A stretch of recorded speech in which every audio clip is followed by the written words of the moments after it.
اس کے ورثہ کو اس کا فدیہ ادا کر دینا چاہیے۔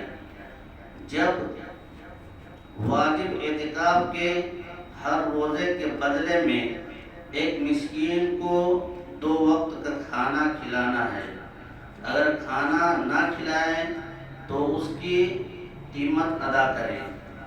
اگر کوئی شخص بیماری کا حالت میں یہ منت مانی کہ میں تندرست ہو جاؤں تو اتنے دن کا اعتکاف کروں گا، اگر وہ تندرست ہونے سے پہلے مر گیا تو اس صورت میں اس پر کچھ واجب نہ ہوگا، اس لیے اس کے اعتکاف کا فدیہ دینا ضروری نہیں۔ سنت اعتکاف وہ ہے جو رسول اکرم صلی اللہ علیہ وسلم کی اتباع کرتے ہوئے رمضان مبارک میں کیا جاتا ہے، کیونکہ رسول عربی صلی اللہ علیہ وسلم نے بذات خود یہ اعتکاف رمضان مبارک کے فرض ہونے سے آخری دم تک کیا ہے۔ یہ اعتکاف رمضان مبارک کے پہلے، دوسرے یا تیسرے عشرے میں کیا جا سکتا ہے، لیکن شہنشاہ کونین صلی اللہ علیہ وسلم نے رمضان المبارک کے تیسرے عشرے میں اعتکاف کیا، اس لیے کہ آخری عشرہ قابل ترجیح ہے۔ یہ اعتکاف 20ویں رمضان المبارک سے شروع ہوتا ہے اور آخری روزے کے افطار تک رہتا ہے۔ چونکہ اس اعتکاف کا آغاز 21ویں شب سے ہوتا ہے اور رات غروب آفتاب سے شروع ہوتی ہے، اس لیے اعتکاف کرنے والے کو چاہیے کہ 20ویں روزے کو مغرب سے اتنا پہلے مسجد میں پہنچ جائے کہ غروب آفتاب مسجد میں ہو۔ یہ اعتکاف سنت موقدہ علی الکفایہ ہے، یعنی ایک بستی یا محلے میں سے چند افراد یا کوئی ایک شخص اعتکاف کرے تو تمام اہل محلہ کی طرف سے سنت ادا ہو جائے گی۔ اگر کوئی شخص بھی اپنے علاقے سے اعتکاف ادا نہ کرے تو سارے محلے والوں پر ترک سنت کا گناہ ہوگا۔ البتہ یہ بات یاد رکھے کہ مسجد میں اگر کسی اور علاقے کا آدمی آ کر اعتکاف کرے تو بھی اہل محلہ کی طرف سے ادا ہو جائے گا، لیکن بہتر ہے کہ محلہ کا آدمی اعتکاف کرے۔ نفلی اعتکاف کا بیان۔ اعتکاف کی تیسری قسم نفلی اعتکاف ہے۔ اس اعتکاف کے لیے کوئی مدت مقرر نہیں اور نہ کوئی خاص وقت متعین ہے۔ نفلی اعتکاف تھوڑی وقت کے لیے بھی ہو سکتا ہے۔ نفلی اعتکاف کے لیے نیت کرنا ضروری ہے۔ نیت اس طرح کرے کہ پہلے بسم اللہ الرحمن الرحیم پڑھے، پھر یہ کہے نویت سنت الاعتکاف، یعنی میں نے سنت اعتکاف کی نیت کی۔ یہ نیت خواہ عربی زبان میں کر لے یا اپنی زبان میں کرے، نیت ہو جائے گی۔ نفلی اعتکاف کا طریقہ یہ ہے کہ جب مسجد میں داخل ہو تو دایاں پاؤں مسجد میں رکھتے ہی اعتکاف کی نیت کر لے، اس کے بعد مسجد میں نماز ادا کرے، تلاوت قرآن کرے، جس طرح بھی مصروف عبادت رہیں گے اعتکاف کا ثواب ملتا رہے گا۔ میں نے 2 فائدے ہیں، اس میں 2 فائدے ہیں کہ ایک تو اصل عبادت کا ثواب اور دوسرا اعتکاف کا ثواب بھی حاصل ہو جائے گا۔ اعتکاف کی نیت کرنے سے مسجد میں کھانا پینا سونا جائز ہو جائے گا۔ رمضان المبارک کے آخری عشرے میں اگر عشرے سے کم دن کی نیت کرے تو وہ نفلی اعتکاف ہوگا۔ رمضان المبارک میں نفلی اعتکاف کا بھی بہت زیادہ ثواب ہوتا ہے۔ نفلی اعتکاف صرف اس وقت تک باقی رہتا ہے جب تک آدمی مسجد میں رہے۔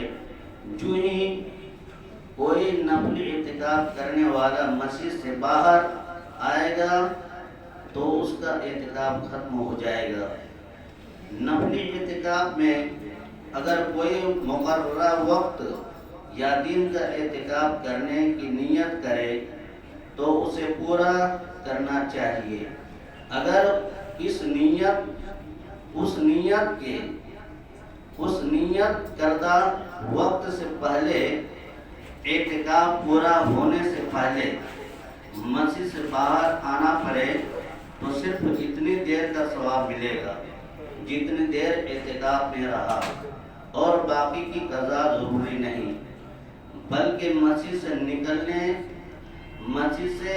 نکلنے پر اعتکاف ختم ہو جائے گا۔ نفلی اعتکاف کی مدت اگرچہ مقرر نہیں، جتنا عرصہ چاہے اعتکاف کر سکتا ہے، لیکن طویل عرصہ اعتکاف کرتے ہوئے یہ بات خیال رکھنا چاہیے کہ جن کے ذمہ والدین، بیوی، بچے کے حقوق ہیں اور ان کے حقوق لمبے عرصے کے اعتکاف سے متاثر ہوں گے، اور اس طرح حقوق العباد میں کوتاہی ہونے کا ڈر ہو تو اس کے لیے اس طرح لمبے عرصے کا نفلی اعتکاف درست نہیں۔ لیکن جن کے ذمہ کوئی حقوق و فرائض واجب ادا نہ ہو تو ان کے لیے روحانیت کے حصوں کے لیے طویل اعتکاف کرنا فائدہ مند ہے۔ جن لوگوں کو رمضان شریف میں سنت اعتکاف کرنے کا موقع نہ ملتا ہو، ان کو چاہیے کہ وہ اعتکاف سے بالکل محروم نہ رہیں، بلکہ نفلی اعتکاف کی سہولت سے فائدہ اٹھاتے ہوئے جتنے دن اعتکاف کر سکتے ہو نفلی اعتکاف کر لیں۔ اگر زیادہ دن نہ کر سکے تو جب موقع ملے ایک دن ہی کا اعتکاف کر لیں۔ اگر یہ بھی نہ ہو سکے تو چند گھنٹے کا اعتکاف کر لیں، اور کم از کم مسجد میں داخل ہوتے ہوئے یہ نیت تو کر ہی لیا کریں کہ جتنے دیر مسجد میں رہیں گے اعتکاف کی حالت میں رہیں گے اور اعتکاف کا ثواب ملتا رہے گا۔ یہ بھی بہت بہتر ہے۔ اعتکاف کی جگہ، اعتکاف کی لازمی شرائط میں سے ایک شرط یہ ہے کہ اعتکاف مسجد میں کیا جائے۔ پھر مسجد وہ ہونی چاہیے جہاں پنجگانہ نماز باجماعت ہوتی ہو۔ اگر جامع مسجد ہو تو زیادہ بہتر ہے، لیکن جس مسجد میں پانچوں وقت کی جماعت نہ ہوتی ہو وہاں اعتکاف درست نہیں۔ دوران اعتکاف کرنے والے کا مسجد کے حدود میں رہنا ضروری ہے، لہذا جس مسجد میں اعتکاف کیا جائے اس کی حدود کا علم ہو تو بہتر ہے۔ اگر معلوم نہ ہو تو کسی سے معلوم کر لینی چاہیے، کیونکہ اعتکاف میں ضروری ہے کہ مسجد کی حدود ہی میں رہا جائے۔ وضو خانہ، غسل خانہ، استنجا کی جگہ، نماز جنازہ پڑھنے کی جگہ، امام صاحب کا حجرہ، محراب، مینارہ وغیرہ مسجد کے احکام جاری نہیں ہوتے، لہذا دوران اعتکاف مسجد کے اس حصے میں جائے تو اس کا اعتکاف ٹوٹ جائے گا۔ بعض مساجد میں ضروریات والا حصہ اصل مسجد سے بالکل الگ ہوتا ہے، جو آسانی سے معلوم ہو جاتا ہے۔ بعض مساجد میں یہ حصہ اصل مسجد سے اس طرح متصل ہوتا ہے کہ ہر شخص اسے پہچان نہیں سکتا۔ اس کی وجہ یہ ہے کہ جب تک مسجد والے اس کی تصدیق نہ کر دیں کہ فلاں حصہ مسجد کا ہے، اس کا پتہ نہیں چلتا۔ اس لیے اعتکاف کرنے والوں کے لیے ضروری ہے کہ پہلے مسجد کا احاطہ معلوم کر لیں۔